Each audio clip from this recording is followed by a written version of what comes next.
Good afternoon, everybody, and welcome to another edition of the Rotoballer Radio Waiver Wire Series. Week 17, the championship round of your fantasy football playoffs. Congratulations to everybody who made it that far and is ready to bring home championship glory. Okay, our last Waiver Wire show of the fantasy football season as well. Guys, don't forget, head over to rotoballer.com and check out everything we have there. The main page, the premium package, the expert chats, you name it, rotoballer.com, the place to be, whether it's season-long or DFS formats. Football, baseball, basketball, MMA, esports, NASCAR, PGA, sports betting, you name it, rotoballer.com has you covered. Sign up for any premium package, use the promotional code ACES, and save yourself an additional 10% at checkout. Don't forget, like and subscribe right here to the Rotoballer Radio YouTube channel as we guide you through this final week, right? I'll start with the waiver wire. We'll go through some start sits, king and pocket aces at the end of the week with sleepers and value plays, and we'll guide you through the postseason DFS formats. And then we move on to the baseball season, right? Basketball season in mid-season form now, and then we get ready for fantasy baseball prep. But this will be the last waiver wire show I come at you with, so thank you. Let me start with that. To anybody who listened and followed all year long. You can still follow me on Twitter at @Aniano Fantasy, and I'll be coming at you still with King and Pocket Aces and then some fantasy baseball prep in the coming weeks and months. So make sure you check all of that out as well as SiriusXM Fantasy Sports Radio, Rotoballer Radio, Monday to Friday, 6 to 7 a.m. Game days, Sunday morning, 6 to 8, as well as Saturday night. So check it all out as well. All right, let's hit the waiver wire. Hopefully you survived Week 16.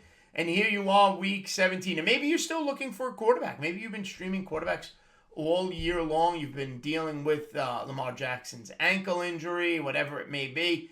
But here, listen, let me start with this. It's your championship round. Don't get cute.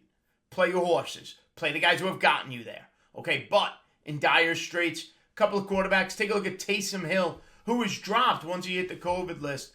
Unsure if he returns, but in case he does, 42% rostered against the Carolina Panthers. So keep an eye on Taysom Hill for Week 17. If he returns, his ability to run the ball, Carolina defense, Carolina's just not playing good football at all lately.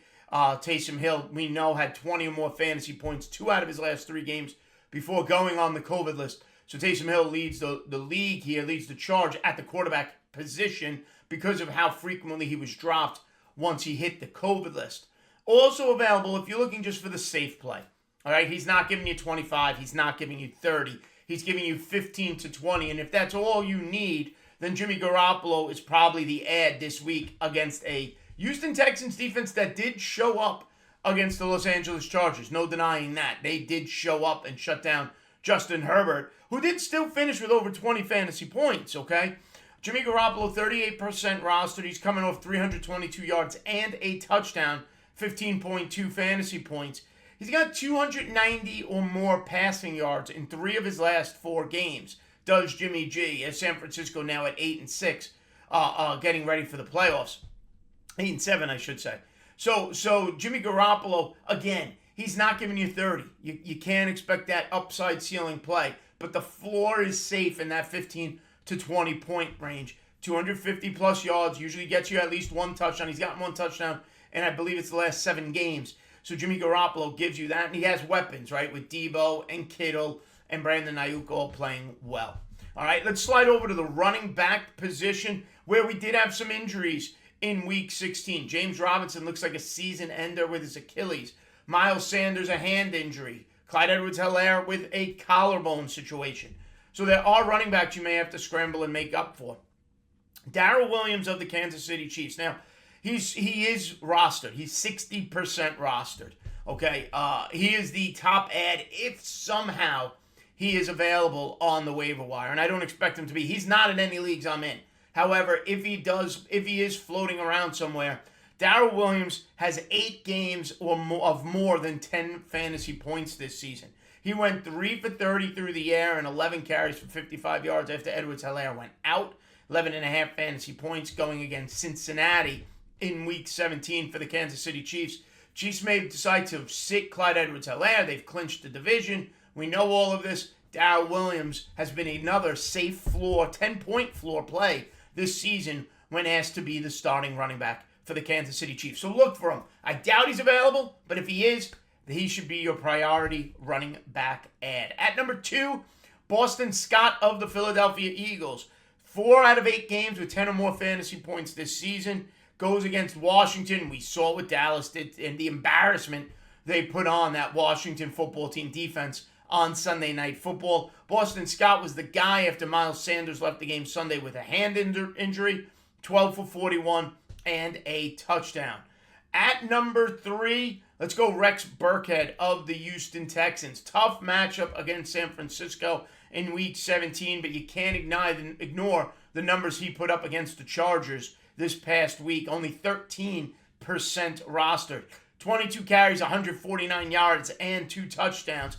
28.9 fantasy points. The only reason he's not higher is because of the matchup against San Francisco. I tend to shy away from that. San Francisco fighting for their playoff lives. But Rex Burkhead has established himself as the Texans running back for the remainder of the year. And because of that, he is a player to be considered. And if you somehow used him this week, my goodness, what a league winner or a week winner he was for you, probably propelling you into the finals of your league. At number 4, I'm going to mispronounce it and I apologize. Dare Ogunbowale of the Jacksonville Jaguars. He's the guy now in Jacksonville. Robinson with the Achilles. Carlos Hyde already on injured reserve. Okay, and Ogunbowale, who's not even 0%, he's a freebie. He goes 2 catches for 15 yards, and then he goes 17 carries for 57 yards and a touchdown against the miserable Jets defense. Okay, 15.2 fantasy points. The downside to Ogunbowale is he's on the road against New England, with New England's back against the wall as they are desperate to make the postseason. So it's a tough matchup for the Jaguars and their running game, but he is a starting running back now available on the waiver wire, so somebody we need to mention. And then finally, number 5, Keyshawn Vaughn of the Tampa Bay Bucks. He busts the big run, a 55-yard touchdown, finishes 7 for 70 and that touchdown, 13 fantasy points. And the reason I mention him is because of matchup. Okay, listen, Ronald Jones is going to Ronald Jones, right? 3.5 yards per carry. Book it. But Week 17, it changes a little bit because they're playing the New York Jets and their miserable run defense. Heck, if Ogunbowale can go for 57 yards and a touchdown, so could Ronald Jones. And then in desperation mode, Keyshawn Vaughn, you saw he was involved, 7 carries. He took Ronald Jones's role when Ronald Jones took the Leonard Fournette role in Tampa Bay. So if you're in dire straits at the running back position and looking for somebody who could give you 5 to 10, and game script could give him more, assuming Tampa Bay blows the doors off the Jets, Keyshawn Vaughn could do some damage late in that game as well. That Jet run defense has stopped nobody all season long, and I don't expect them to start stopping people Week 17 against the Tampa Bay Bucks.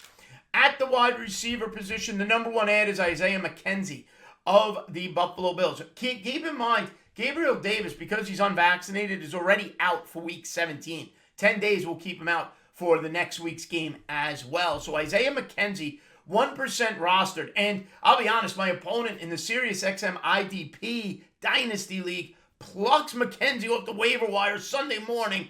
And, well, yeah, I lost. Isaiah McKenzie goes 11 catches, 125 yards, and a touchdown. 29.4 fantasy points. And a smash matchup next week for Buffalo in Week 17 against the Atlanta Falcons. McKenzie's out there, 1% rostered. He's the number 1 ad of the entire week, regardless of position, and has a terrific game in line for himself potentially next week against that Falcons defense. He should be your primary ad of the week. At number 2, the safe play at wide receiver, Allen Lazard. Okay, 24% rostered. 13 or more fantasy points, 2 out of his last 3 games. 22 targets in his last 4. Keep in mind, Marquez Valdes-Scantling didn't play in Week 16. He went for 13.8 fantasy points, 2 catches, 45 yards, and a touchdown on 5 targets as the Packers go against the Minnesota Vikings in Week 17. And finally, I don't know if he's going to help you, but I'm going to mention Byron Pringle. And the reason I don't know if he helps you next week is under the assumption that Travis Kelce returns for the Kansas City Chiefs. But Byron Pringle, you can't ignore the numbers 7 targets, 6 receptions, 75 yards, and 2 touchdowns, 25.5 fantasy points against Cincinnati. But when fully healthy, when Kelsey's back, when Hill has his legs fully under him, Byron Pringle's value does drop significantly for the Kansas City Chiefs. And finally, at the tight end position, okay, Gerald Everett is the number 1 ad at the tight end position. 42% rostered. I don't know what we're sleeping on here. The Seahawks tight end has been heavily involved in the last couple of weeks. 10 or more fantasy points, 5 of his last 7 games, including this past week where he goes 4 catches, 68 yards, and a touchdown. Seattle has a get-right game on offense coming up as they face the Detroit Lions. Gerald Everett coming off a 16.8 fantasy point game. Number 2, Brevin Jordan of the Houston Texans. Davis Mills likes throwing to the kid at the tight end position. 1% rostered. 4 catches for 56 yards this past Sunday. Again, the matchup isn't great, however, against the San Francisco 49ers. 2 weeks ago, Jordan went 4 for 26 and a touchdown, so he is getting more and more involved in this Texans offense. And number 3 at the tight end position, C.J. Uzomah of the Bengals, 23% rostered, 17 targets in his last 3 games, 5 receptions, 36 yards this past Sunday, as the Cincinnati Bengals, behind Joe Burrow, slinging it for 500 yards, go against the Kansas City Chiefs. Uzomah and the rest of that Chiefs offense is going to have to play keep up. That should be a fun game between the Bengals and the Chiefs. All right, everybody. Special thank you again to everybody who watched all season long to the Waiver Wire series.